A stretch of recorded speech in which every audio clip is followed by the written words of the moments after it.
चौधरी और आप देख रहे हैं न्यूज लाइव।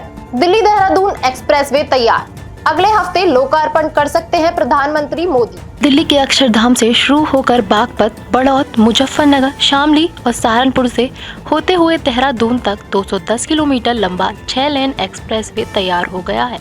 माना जा रहा है कि आगामी 14 अप्रैल को प्रधानमंत्री नरेंद्र मोदी इसका लोकार्पण कर सकते हैं। इस एक्सप्रेसवे से दिल्ली से देहरादून तक का सफर 6 घंटे से घटकर करीब 2.5 घंटे हो जाएगा। इस एक्सप्रेसवे पर एशिया के सबसे लंबे 12 kilometre wild life elevated corridor के साथ 340 मीटर की टनल भी है। इसके साथ ही हर 1 किलोमीटर पर मोबाइल टावर और रात में रोशनी के लिए लाइट लगाई गई है। सुरक्षा के लिहाज से सीसीटीवी कैमरों के माध्यम से एक्सप्रेसवे पर नजर रखी जाएगी। वहीं दिल्ली देहरादून एक्सप्रेसवे को लेकर यातायात पुलिस ने पहले ही अलर्ट जारी कर दिया है। पुलिस का कहना है कि एक्सप्रेसवे चालू होते ही राजधानी में वाहनों की संख्या तेजी से बढ़ सकती है। पेमेंट्स विजन 2028 के तहत रिजर्व बैंक की बड़ी तैयारी, बिना अकाउंट नंबर बदले बैंक बदल सकेंगे ग्राहक। ग्राहकों को अच्छी सुविधा देने के लिए पेमेंट्स विजन 2028 के तहत रिजर्व बैंक बड़ी तैयारी कर रहा है। इसके तहत ग्राहकों को एक बैंक से दूसरे बैंक में अकाउंट स्विच करना मोबाइल नेटवर्क की तरह आसान हो जाएगा। इसके साथ ही रिजर्व बैंक धोखाधड़ी से सुरक्षा करने और सीमा पार पेमेंट्स फ्रेमवर्क की वर्कफोर्स को भी बेहतर बनाने पर काम कर रहा है। इसके लिए reserve bank payment switching service नाम का एक नया सिस्टम डेवलप कर रहा है, जो सेंट्रल हब की तरह काम करेगा, जहां कस्टमर्स अपनी सभी पेमेंट्स एक जगह पर देख और कंट्रोल कर सकेंगे। इसके साथ ही ग्राहक अपने अकाउंट को एक बैंक से दूसरे बैंक में आसानी से ट्रांसफर भी कर पाएंगे। इसके लिए न तो नया अकाउंट खोलने की आवश्यकता होगी और न ही अकाउंट नंबर बदलने की जरूरत होगी। पुराना अकाउंट नंबर ही दूसरे बैंक में ट्रांसफर हो जाएगा और नई सर्विसेज एंड हो जाएगी। जल्द उड़ान भरेंगे 18 तेजस MK-1A फाइटर जेट्स, भारतीय वायुसेना करेगी ट्रायल। HAL ने 18 MK-1A तेजस फाइटर जेट्स तैयार कर लिए हैं, जिनका उड़ान परीक्षण भारतीय वायुसेना आगामी बुधवार से शुरू कर सकती है। इनमें विशेष रूप से missile firing, radar, EW integration और हथियार प्रणाली का परीक्षण शामिल है। मीडिया रिपोर्ट्स के अनुसार इन विमानों की लड़ाकू क्षमता की पूरी जांच के बाद ही इन्हें आधिकारिक तौर पर वायुसेना में शामिल किया जाएगा। भारतीय वायुसेना ने साफ किया है कि तेजस को शामिल करने से पहले 3 महत्वपूर्ण लड़ाकू क्षमताओं की जाँच होगी। इनमें पहला एयर टू एयर और air to ground missile firing क्षमता, दूसरा रडार और इलेक्ट्रॉनिक वारफेयर सिस्टम का इंटीग्रेशन और तीसरा हथियार वितरण प्रणाली व फायर कंट्रोल आर्किटेक्चर की क्षमता की समीक्षा की जाएगी। इन ट्रायल्स में सफलता के बाद ही तेजस को फ्रंटलाइन स्क्वाड्रन में शामिल किया जाएगा।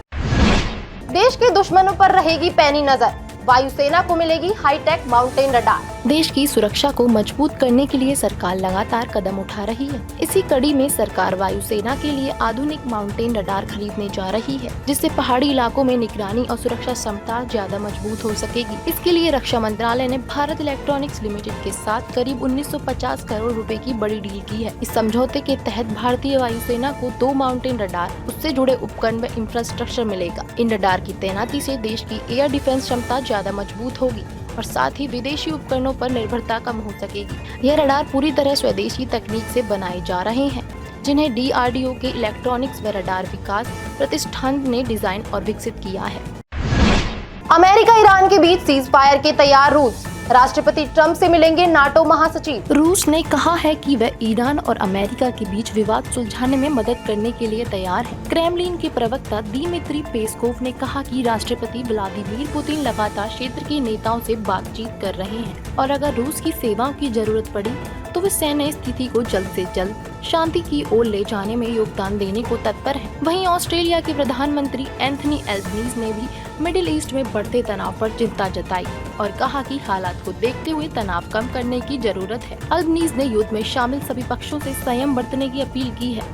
दूसरी ओर नाटो महासचिव मार्क रूटे अगले हफ्ते वॉशिंगटन में अमेरिकी राष्ट्रपति डोनाल्ड ट्रंप से मुलाकात करने वाले हैं। ट्रंप और मार्क रूटे के बीच पहले से ही अच्छे संबंध बताए जाते हैं, इसलिए माना जा रहा है कि यह मुलाकात अमेरिका और नाटो के बीच तनाव कम करने व रिश्तों को बेहतर बनाने में मदद कर सकती है।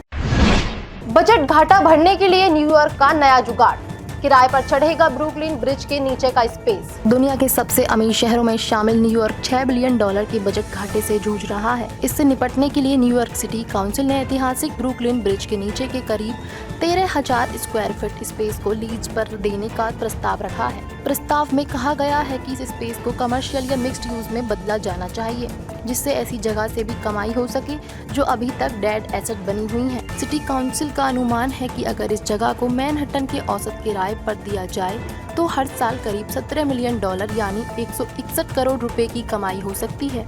यह प्रस्ताव न्यूयॉर्क सिटी काउंसिल के $127 बिलियन के वैकल्पिक बजट प्लान का हिस्सा भी है, जो मेयर जोहरान ममदानी की योजना से अलग रास्ता बताता है।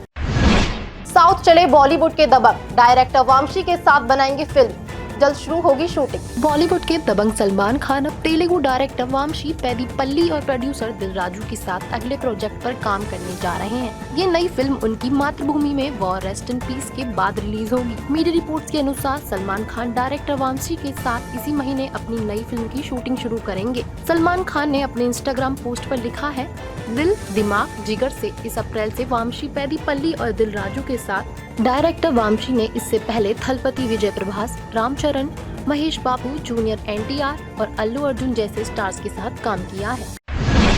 आज के लिए बस इतना ही। कल फिर मिलेंगे देश दुनिया की नई जानकारियों के साथ। तब तक के लिए देखते रहिए और सब्सक्राइब करिए IIMT मीडिया।